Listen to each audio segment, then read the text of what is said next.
Good morning students, स्वागत है आपका आज की मैथ्स की क्लास में। आज हम कोऑर्डिनेट ज्योमेट्री के बेसिक लेक्चर्स का पार्ट 3 पढ़ेंगे। आज हम देखने वाले हैं स्लोप ऑफ द इंटरवल, यानी कि अंतराल में ढाल या प्रवणता। ठीक है, ढाल या प्रवणता किसे कहते हैं, आज ये हम पढ़ने वाले हैं।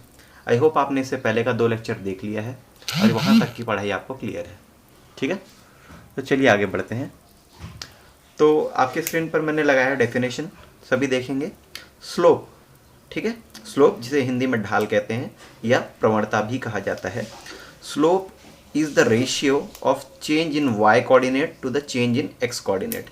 समझ रहे हैं, स्लोप क्या है कहलाता है, ये रेशियो है वाई कोऑर्डिनेट में चेंज का, किसके अनुपात, किसके रेशियो में, एक्स कोऑर्डिनेट में चेंज के।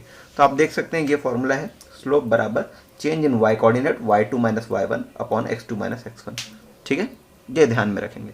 वैसे ही ढाल क्या है, किसी अंतराल में y निर्देशांक के परिवर्तन और x निर्देशांक के परिवर्तन के अनुपात को ढाल कहते हैं। समझ रहे हो, कोई भी एक अंतराल आप लोगे, कोई भी एक इंटरवल आप लोगे, उसमें क्या होगा, y निर्देशांक और x निर्देशांक का जो परिवर्तन का अनुपात है उसे क्या कहेंगे हम लोग, ढाल कहेंगे। ठीक है, इसी को क्या कहते हैं, ढाल कहते हैं। तो ढाल का मैंने यहाँ लिखा हुआ है y2 माइनस y1 अपॉन में x2 माइनस x1। तो y2 माइनस y1 क्या है, फाइनल और इनिशियल पोजीशन में अंतर है ना, मतलब अंतिम और प्रारंभिक पोजीशन में अंतर है। देख लो y2 माइनस y1, तो y निर्देशांक में परिवर्तन अनुपात x निर्देशांक में परिवर्तन, इस चीज़ को क्या कहा जाता है, ढाल कहा जाता है। ये आपने पहले भी पढ़ा होगा, फिजिक्स में इसका इस्तेमाल किया होगा आप लोगों ने। ठीक है, वेलोसिटी, टाइम ग्राफ वगैरह पढ़ने के लिए। ठीक, तो हम इन्हीं चीज़ों को आगे बढ़ाएंगे। आगे बढ़ते हैं, ग्राफ के माध्यम से समझेंगे। मैंने आपके सामने एक ग्राफ बनाया हुआ है। ठीक है, ये क्या है, कार्तीय तल है, यानी कि कार्टेशियन प्लेन है। ठीक है, और यहाँ पे origin X axis, Y axis, X अक्ष और वाई अक्ष। पहला पॉइंट का नाम दे देता हूँ ए, दूसरे पॉइंट का नाम दे देते हैं बी। ठीक है, ए से बी एक रेखा है, आप देख पा रहे हैं। इस रेखा का आपको क्या निकालना है, ढाल निकालना है, यानी कि स्लोप निकालना है। ठीक है, ढाल या स्लोप निकालना है। तो समझते हैं क्या होता है ढाल या स्लोप। अगर मैं आपसे कहूँ, आप इस रेखा को थोड़ा पीछे की ओर बढ़ाइए, ए बी को पीछे की ओर बढ़ाइए, तो ये आप कुछ देख पाएंगे इस प्रकार से जाके यहाँ कहीं पे टकराएगा। ठीक है, तो ये एक पॉइंट मिलेगा आपको। ठीक है, यहाँ पे एक पॉइंट मिलेगा और आप देख सकते हैं कि ये जो लाइन है, ये ए बी जो पीछे की तरफ बढ़ाने पे एक लाइन है, ये एक्स एक्सिस को काट रही है। ठीक है, नेगेटिव तरफ में काट रही है, उससे मतलब नहीं है फिलहाल हमको। इतना देख सकते हैं कि एक्स एक्सिस को काट रही है, तो काटते ही आपको दिखाई देगा कि यहाँ एक एंगल बन रहा है। ठीक, ये एंगल बन रहा है। ये एंगल कितना है, थीटा है। ठीक है, ये एंगल थीटा है। चलिए कुछ कंस्ट्रक्शन वर्क करते हैं, आपने पहले भी किया है। हम लोग क्या करेंगे, बी से एक लंबवत रेखा गिराएंगे, किस पे, एक्स एक्सिस पे। ठीक है, बी से एक परपेंडिकुलर लाइन गिराएंगे एक्स एक्सिस पे, और वैसे ही एक लाइन एक्स एक्सिस के पैरेलल खींचेंगे जो कि ए से होकर गुजरेगी। ठीक है, जो कि ए से होकर गुजर रही है। तो जब आप ये कंस्ट्रक्शन करोगे तो आपको इन दोनों लाइन का एक इंटरसेक्शन पॉइंट मिलेगा, इसको नाम दे दो क्या, सी। ठीक है, सी नाम दे दो। अभी आपके सामने एक ट्राइंगल है, ट्राइंगल का नाम क्या है, ए बी सी। ये किस टाइप का ट्राइंगल है, एक राइट एंगल ट्राइंगल है। ठीक है, जो कि राइट एंगल कहाँ पे है, सी पे। आप देख सकते हो सी पे क्या है, एक समकोण है ना। तो ये आपने कंस्ट्रक्शन कर लिया, एक ट्राइंगल बन गया ये। ऑलराइट, तो अब आप देख सकते हो कि ए सी रेखा जो है वो एक्स एक्सिस के समांतर है, यानी कि एक्स एक्सिस के पैरेलल है ए सी रेखा। तो मुझे, आपने पिछले साल पढ़ा होगा, बताइए कि एक दो रेखाएं अगर पैरेलल हो और एक ट्रांसवर्सल उसे काट रहा हो, तो ये एंगल और ये एंगल बराबर होता है या नहीं, ये एंगल और ये एंगल बराबर होता है या नहीं होता है। ठीक है, क्या नाम है, करस्पॉन्डिंग एंगल है, संगत कोण है। ठीक है, तो ये एंगल और ये एंगल आपस में बराबर होंगे, तो ये एंगल भी क्या होगा, थीटा होगा। ये एंगल भी क्या होगा, थीटा होगा। तो अब आप कह सकते हैं कि ये जो रेखा ए बी है, ये आधार के साथ कितना डिग्री का एंगल बना रही है, थीटा डिग्री का एंगल बना रही है। देख सकते हैं क्या, ये आधार के साथ कितने डिग्री का एंगल बना रही है, थीटा डिग्री के एंगल पे स्थित है। ऑलराइट, तो इसका जो हम लोगों ने ढाल या स्लोप का डेफिनेशन लिखा, उसके अनुसार इसका स्लोप क्या हो जाएगा, slope of A B. Slope of A B क्या होगा, मान लो ए है, इसका कोऑर्डिनेट क्या है, x1 y1, और यहाँ पे b का कोऑर्डिनेट क्या है, x2 y2। तो वैसे केस में स्लोप ऑफ ए बी हो जाएगा change in y interval, y कहाँ से कहाँ तक परिवर्तित हो रहा है, y1 से लेके y2 तक जा रहा है, तो मतलब फाइनल वैल्यू क्या है y2 और इनिशियल वैल्यू क्या थी y1 थी। तो ये आ गया y अक्ष में परिवर्तन। देख लो आप y की वैल्यू कहाँ से कहाँ तक चेंज हो रही है, यहाँ पे 2 थी y की वैल्यू और b पॉइंट तक पहुंचते पहुंचते y की वैल्यू क्या आ गई, यहाँ पे देखो 2 थी और b तक पहुंचते पहुंचते तक y की वैल्यू 6 हो गई। तो 2 से 6 हो रहा है ना, तो y एक्सिस में चेंज आ रहा है, इसलिए हम लोगों ने क्या लिखा y2 माइनस y1। तो y एक्सिस का चेंज हो गया, अपॉन में डिनोमिनेटर में क्या आ जाएगा x एक्सिस का चेंज। x एक्सिस कहाँ से कहाँ तक बदल रहा है, a से b तक जाने में x एक्सिस का मान क्या हो रहा है, पहले x1 था अब क्या हो गया x2 हो गया। ध्यान दो ये x2 है तो ये भी x2 होगा और ये भी x2 होगा, ठीक है। तो x1 से x2 हो गया, तो फाइनल वैल्यू है x2, इनिशियल वैल्यू है x1। ये हो गया आपका स्लोप ऑफ AB, ये हो गया AB का स्लोप यानी कि AB की ढाल। ऑलराइट, तो अच्छा इसके भी कोऑर्डिनेट लिख लो। C के कोऑर्डिनेट क्या हो जाएंगे यहाँ पे, y1 हो जाएगा y कोऑर्डिनेट और x2 हो जाएगा x coordinate, x2 y1। C का कोऑर्डिनेट आ गया x2 y1। ऑलराइट, तो अभी मुझे बताओ y2 माइनस y1, तो y2 माइनस y1 मतलब ये लंबाई है क्या, देख लो y2 माइनस y1 ये लंबाई है। ये लंबाई क्या है, अगर आप इसको थीटा मानते हो तो ये लंबाई क्या कहलाएगी, लंब कहलाएगी, यानी कि परपेंडिकुलर कहलाएगी या नहीं कहलाएगी। तो y2 माइनस y1 एक क्या है, एक तरह का परपेंडिकुलर है, p है। और वैसे ही x2 माइनस x1 ये क्या है, एक तरह का बेस है ना, ये क्या है आपका आधार है, तो इसको b बोल सकते हैं। तो परपेंडिकुलर अपॉन बेस क्या होता है भाई, परपेंडिकुलर अपॉन बेस क्या होता है, थीटा। कौन सा थीटा है, थीटा है, तो ये क्या बन जाएगा आपका फंक्शन tan थीटा बन जाएगा। ऑलराइट, ये क्या बन जाएगा, tan थीटा बन जाएगा। तो परपेंडिकुलर अपॉन बेस बराबर tan थीटा होता है। तो y2 माइनस y1 था परपेंडिकुलर, x2 माइनस x1 था बेस, तो परपेंडिकुलर अपॉन बेस बराबर tan थीटा। तो अब मैं कह सकता हूँ कि स्लोप ऑफ AB बराबर होता है किसके, tan थीटा के। तो यहाँ से मैं एक और कंक्लूजन क्या लिख सकता हूँ, स्लोप ऑफ AB का स्लोप किसके बराबर होता है, tan थीटा के। अगर आपको थीटा दिया हुआ है तो समझ रहे हैं, अगर आपके पास ये थीटा है कि ये कितने डिग्री एंगल बना रहा है एक्स एक्सिस से, तो आप डायरेक्टली स्लोप कैसे निकाल सकते हो, tan थीटा से भी निकाल सकते हो। ये एक रिलेशन है, बस इसका आपस में संबंध है, मैं आपको बताना चाह रहा था। स्लोप ऑफ AB क्या हो जाएगा, y2 माइनस y1 अपॉन में x2 माइनस x1, ठीक। और वैसे ही tan थीटा बराबर क्या होता है, परपेंडिकुलर अपॉन बेस। तो आई होप इतना आपको समझ में आया है। आगे बढ़ते हैं, इसके साथ एक एग्जांपल देखते हैं, आपको और ज़्यादा क्लैरिटी आएगी, ठीक है। तो आपके स्क्रीन पर एक क्वेश्चन लगा हुआ है, ठीक है। एक रेखा मैंने खींची है लाइन OP, किस पे, एक कार्टेशियन प्लेन पे, एक कार्तीय तल पे मैंने एक रेखा खींची हुई है O से P। आपको बताना है ये OP का ढाल क्या होगा, ठीक है, ढाल OP या प्रवणता OP। ध्यान दो, ढाल और प्रवणता एक ही चीज है। ढाल को हम क्या कह सकते हैं, प्रवणता भी कह सकते हैं। इसी प्रकार इंग्लिश मीडियम वाले स्लोप और ग्रेडियंट, ठीक है, स्लोप या ग्रेडियंट में कंफ्यूज नहीं होंगे। स्लोप भी वही है, ग्रेडियंट भी वही है, ढाल भी वही है, प्रवणता भी वही है, ठीक है। तो ये चीज ध्यान में रखेंगे। तो हम लोग क्या निकालने वाले हैं, स्लोप OP पूछा है आपको, यानी कि ढाल OP पूछा है। चलिए निकालते हैं। स्लोप OP क्या हो जाएगा, change in y interval, change in y axis, ठीक है, y कोऑर्डिनेट, सॉरी, है ना, change in y coordinate upon change in x coordinate.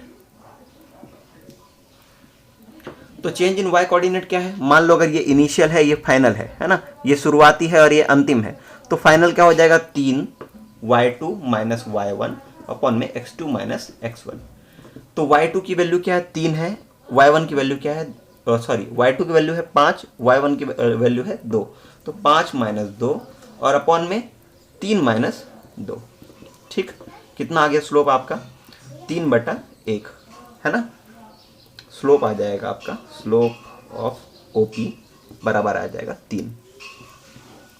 कोई डाउट नहीं होना चाहिए, है ना, कोई डाउट नहीं होना चाहिए।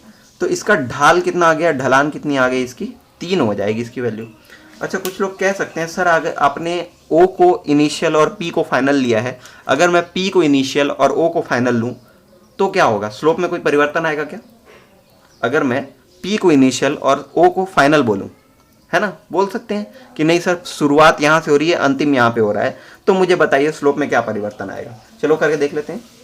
तो फॉर्मूला तो वही रहेगा, बस फर्क ये होगा कि y1 y2 बदल जाएंगे। ठीक है, मतलब पहले ये y1 x1 था, ये y1 था, अब ये x1 है और ये y1 है।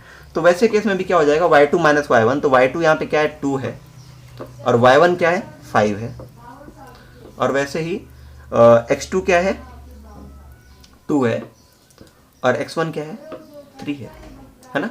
तो ये आ जाएगा -3 और नीचे में आ जाएगा -1, तो माइनस माइनस फिर कैंसिल आउट हो जाएंगे, तो ये आ जाएगा +3। तो यहाँ पे फिर आपका आ जाएगा ढाल OP, OP की ढाल फिर से कितनी आ गई 3।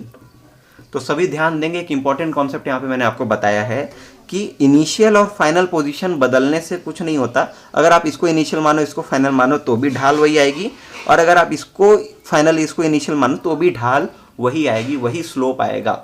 ठीक है, तो स्लोप क्या है इसका 3 आ रहा है ना। ये कॉन्सेप्ट समझ में आ गया क्या? ठीक, तो अब हम क्या पढ़ेंगे आगे, कितने टाइप के स्लोप्स हो सकते हैं, कितने टाइप के स्लोप्स हो सकते हैं, वैरायटी आपको समझनी है। आप कौन से स्लोप को देख के बता सकते हैं किस टाइप का स्लोप है। ठीक, चलिए आगे बढ़ते हैं। सबसे पहले मैंने एक डायग्राम आपके सामने बनाया, ये x एक्सिस y एक्सिस सभी जगह पे। ठीक है, ध्यान देंगे, वैल्यूज मैंने नहीं लिखी है, आप लिख सकते हैं, कोई इशू नहीं है उसमें, कोई प्रॉब्लम नहीं आएगा।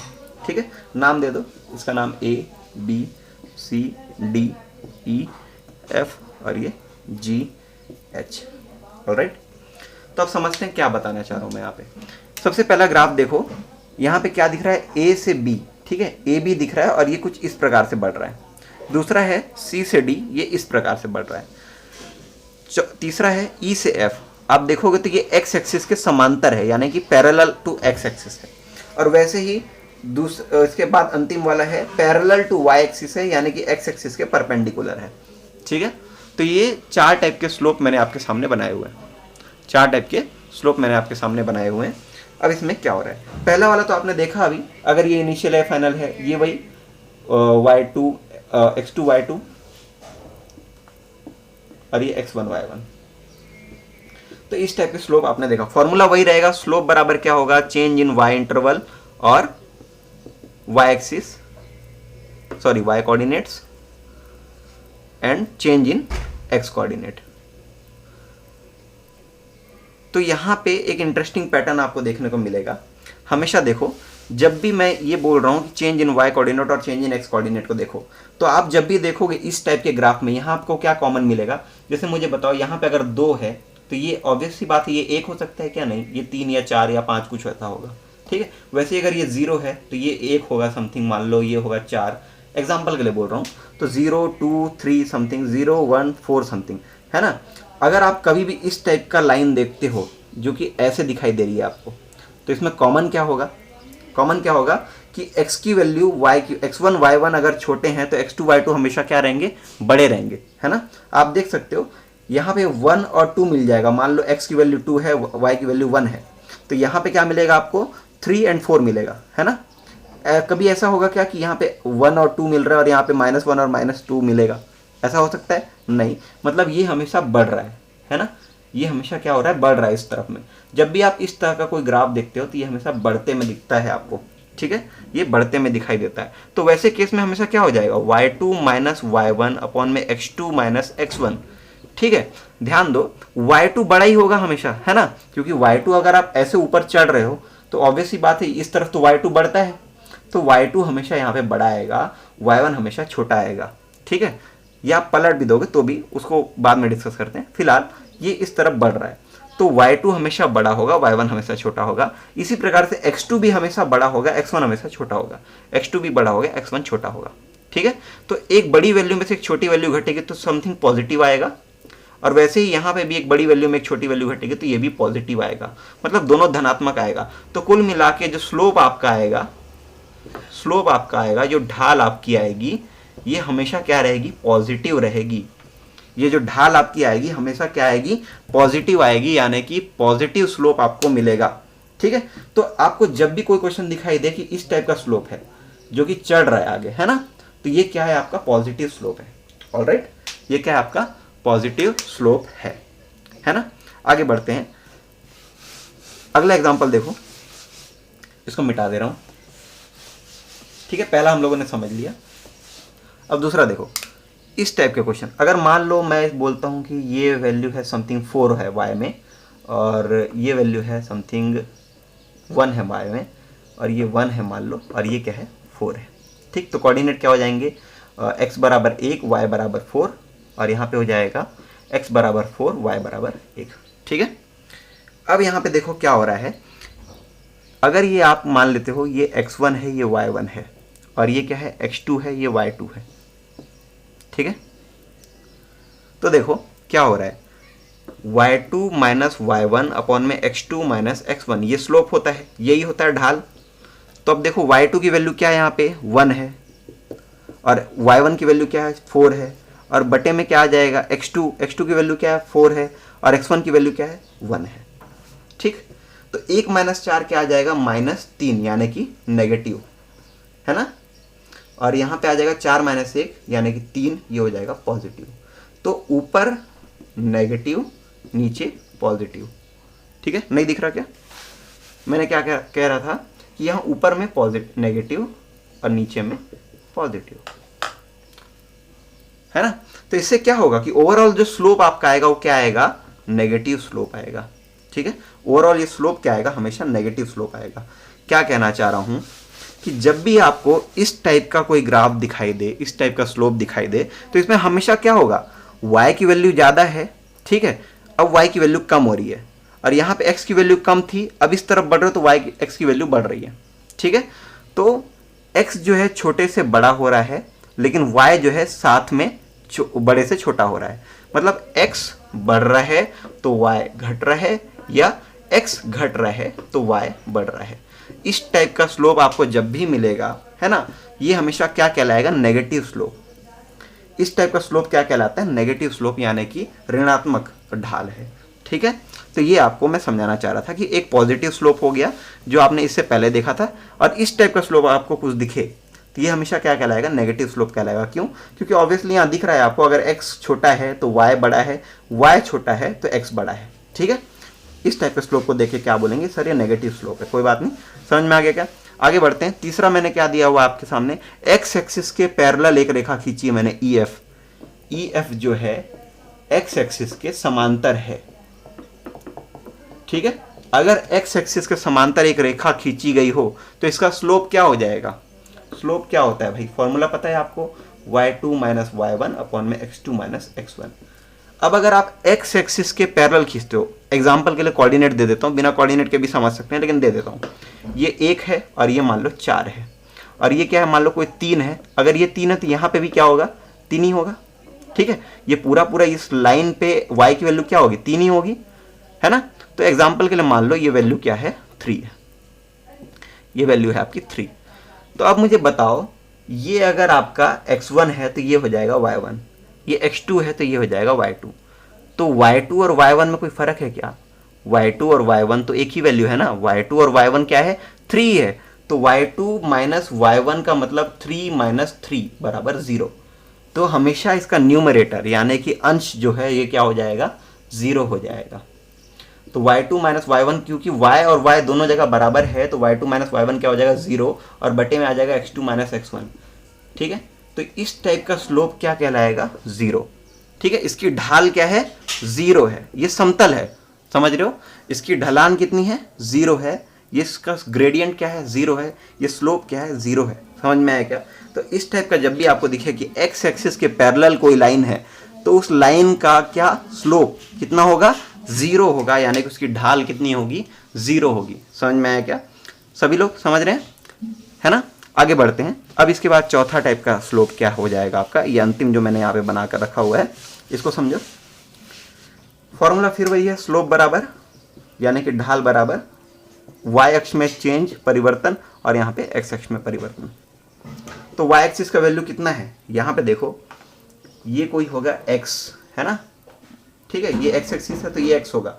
लेकिन ध्यान दो, अगर ये जो x होगा ये x भी तो वही होगा ना, क्योंकि x एक्सिस तो यहाँ के लिए एक ही है, ये पूरी वैल्यू एक ही आएगी, सारा x समान है, सारा x एक बराबर है, बस y में परिवर्तन आ रहा है। मान लो ये y1 है और ये क्या है, y2 है, ठीक है।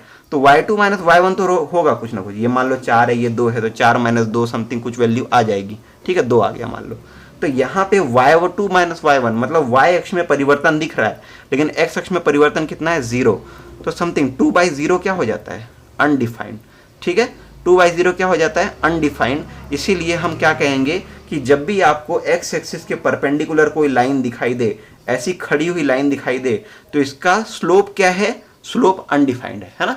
इसका ढाल क्या है, ढाल अनडिफाइंड है, यानी कि स्लोप अनडिफाइंड है। सभी बच्चे समझ रहे हैं, स्लोप क्या होगा इसका, अनडिफाइंड होगा, ठीक है। चलिए आगे बढ़ते हैं नेक्स्ट कॉन्सेप्ट की तरफ। चलिए देखिए समझिए क्या है, एक ग्राफ मैंने ये बनाया हुआ है, एक ग्राफ मैंने ये बनाया हुआ है, ठीक है। अभी तक हम जो समझ रहे थे वो इस टाइप के क्वेश्चन को समझ रहे थे।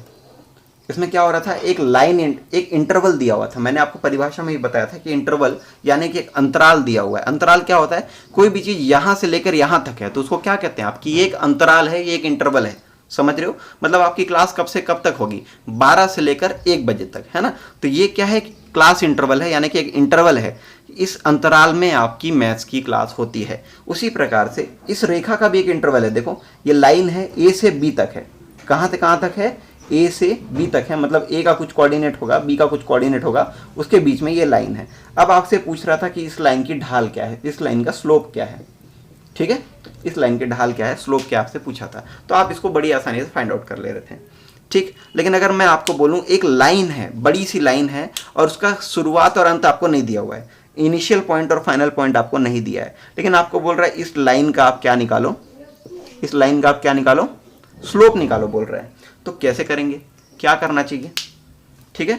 ऐसे केस में क्या किया जाएगा वो मैं आपको बताने वाला हूँ, ठीक है। तो कभी भी आपको इस टाइप की कोई चीज दी गई हो तो ये किस कैटेगरी में आएगा, रेखा की प्रवणता, ठीक है, रेखा की प्रवणता, यानी कि स्लोप ऑफ लाइन, ठीक है। यहां पे लाइन सेगमेंट नहीं है, ठीक है, लाइन सेगमेंट नहीं कह रहा हूं। अगर सेगमेंट कहता तो इस टाइप का क्वेश्चन होता है जिसमें आपको बताया होता है ए बी एक लाइन सेगमेंट है, ठीक है, या ए बी एक इंटरवल है, लाइन इंटरवल है, जो भी है। तो आपको इंटरवल नहीं दिया गया, आपको सीधे एक लाइन दी गई है, तो आपको बताना है कि रेखा की प्रवणता, हेडिंग डाल देंगे। हेडिंग का नाम क्या है, रेखा की प्रवणता, यानी कि स्लोप ऑफ अ लाइन या ग्रेडियंट ऑफ अ लाइन आपको बोल रहा है।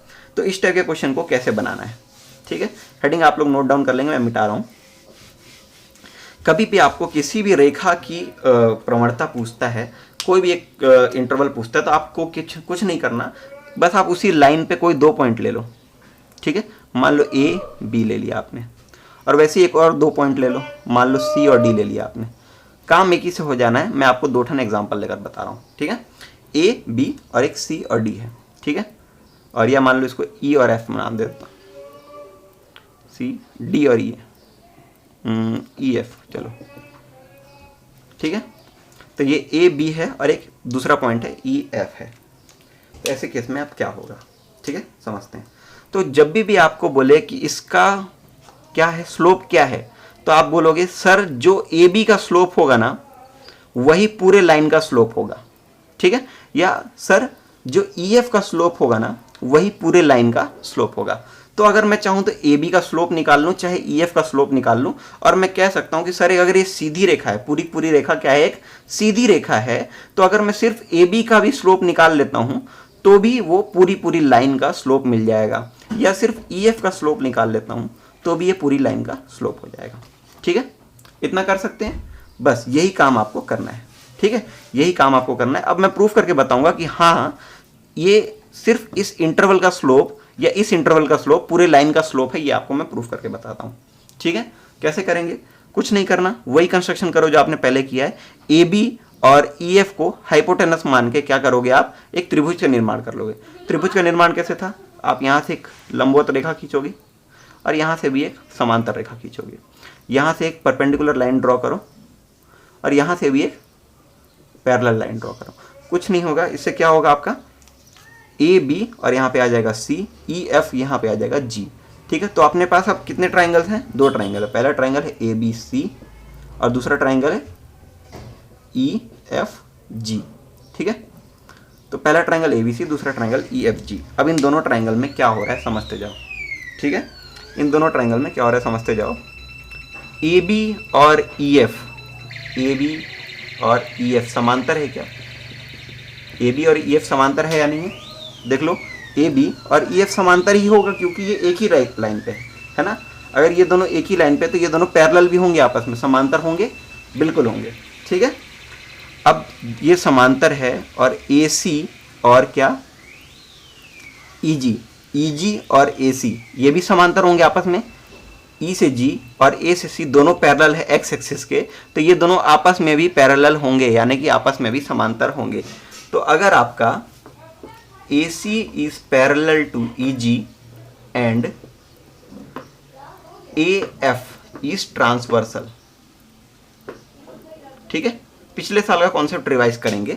मैं क्या कह रहा हूं आपको, अगर ए सी और ई जी क्या है आपस में समांतर है और ए से एफ क्या है एक तिर्यक रेखा है, यानी कि एक ट्रांसवर्सल है, तो इससे क्या होगा, जब भी दो समांतर रेखाओं को एक तिर्यक रेखा काटती है तो संगत कोण बनते हैं। क्या बनते हैं? संगत कोण, यानी कि करस्पॉन्डिंग एंगल बनते हैं। तो ये एंगल मान लो θ1 और ये एंगल θ2, तो θ1 और θ2 क्या होंगे? आपस में बराबर होंगे। क्यों बराबर होंगे? क्योंकि ये दोनों कोण क्या है? संगत कोण है। समझ रहे हो? ये कहना चाह रहा हूं कि ये रेखा समांतर रेखा और एक तिर्यक उनको काट रही है, तो ये एंगल और ये एंगल क्या होगा? आपस में बराबर होगा। होगा या नहीं होगा? बिल्कुल होगा। ठीक है, तो ये दोनों क्या है? संगत कोण है, यानी कि करस्पॉन्डिंग एंगल है, तो ये दोनों बराबर होंगे।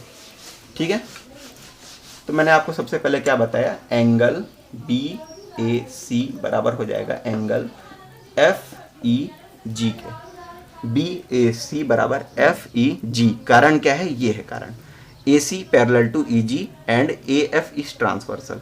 इसी प्रकार से आप देखो बी सी सिमिलरली बी से सी पैरेलल टू क्या है? एफ से जी। ठीक है, BC समांतर है FG के, BC समांतर है FG के। क्यों? क्योंकि ये दोनों परपेंडिकुलर है ना एक्स एक्सिस के। अगर ये दोनों लंबवत हैं एक्स एक्सिस के तो ये दोनों आपस में समांतर भी होंगे।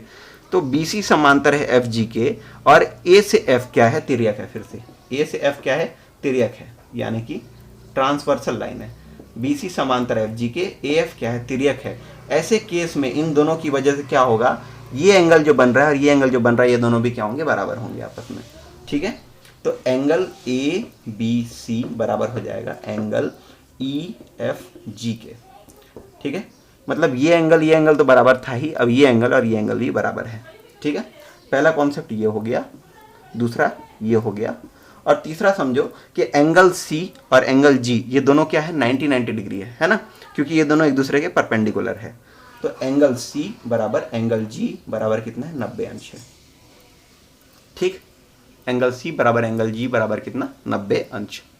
ऑलराइट, तो अब मैं क्या कहना चाह रहा हूँ, देखो तीन चीजें हो गई हैं। पहला एंगल ये वाला बी ए सी बराबर angle F E G, A B C बराबर ई एफ जी, और वैसे ही एंगल ए सी बी बराबर ई जी एफ।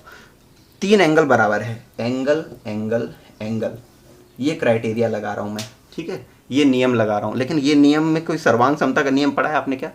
कोई सर्वांग समता यानी कि कॉन्ग्रुएंसी का नियम है क्या? ए क्राइटेरिया करके? नहीं है। ठीक है, तो ये दोनों ट्राइंगल आपस में कॉन्ग्रुएंट नहीं है, ये दोनों ट्राइंगल आपस में क्या है? सिमिलर हैं। समझ रहे हो? ये दोनों ट्राइंगल आपस में क्या है? सर्वांग सम नहीं है, समान है। ठीक है, ये दोनों ट्राइंगल आपस में क्या हो जाएंगे? समान हो जाएंगे। तो मैं उसी चीज को यहाँ लिख रहा हूँ। ये कंक्लूजन आप नोट करेंगे, ये तीनों पॉइंट्स आप नोट डाउन कर लेंगे। ठीक है, मैं मिटा रहा हूँ। मैं क्या कहना चाहता हूँ यहाँ पे, angle triangle A B C similar होगा ट्राइंगल ई एफ जी के।